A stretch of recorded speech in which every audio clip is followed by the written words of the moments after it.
একটি অবৈধ সরকার কর্তৃক ষড়যন্ত্রমূলকভাবে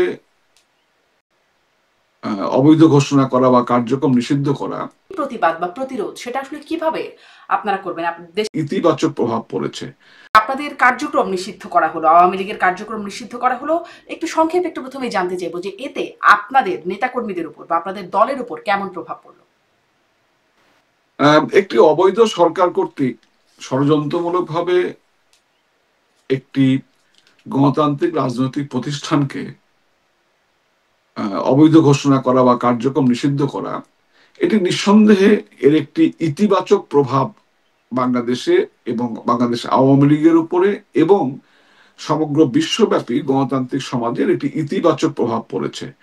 কি প্রতিবাদ বা প্রতিরোধ সেটা আসলে কিভাবে আপনারা করবেন? দেশে যেমন মিছিল খুব একটা তো আগেও হচ্ছিল না। কিন্তু তারপরে এখন তো হতে গেলেও গ্রেপ্তার করা হচ্ছে। তখনও হচ্ছিল। মানে তাতে আপনারা প্রতিবাদ প্রতিরোধটা করবেন কি করে? বাস্তবতা হচ্ছে যে এই সরকার আমাদের নেতাকর্মীদের গণভাবে গ্রেফতার করছে এবং কোনো ধরনের বাছ বিচার না রেখেই, কোনো ধরনের আপনার শালীনতা বোধ না রেখেই গ্রেফতার করছে। এমনকি অনেক মুরব্বী মানুষ, যারা বয়স্ক মানুষ, ধরেন রেজাউল করিম হীরা, মাননীয় সাবেক ভূমিমন্ত্রী, তিনি তো প্রায় মৃত্যু পথযাত্রী, একটা বয়স্ক মানুষ, তাকে পর্যন্ত হয়রানি করা হয়েছে।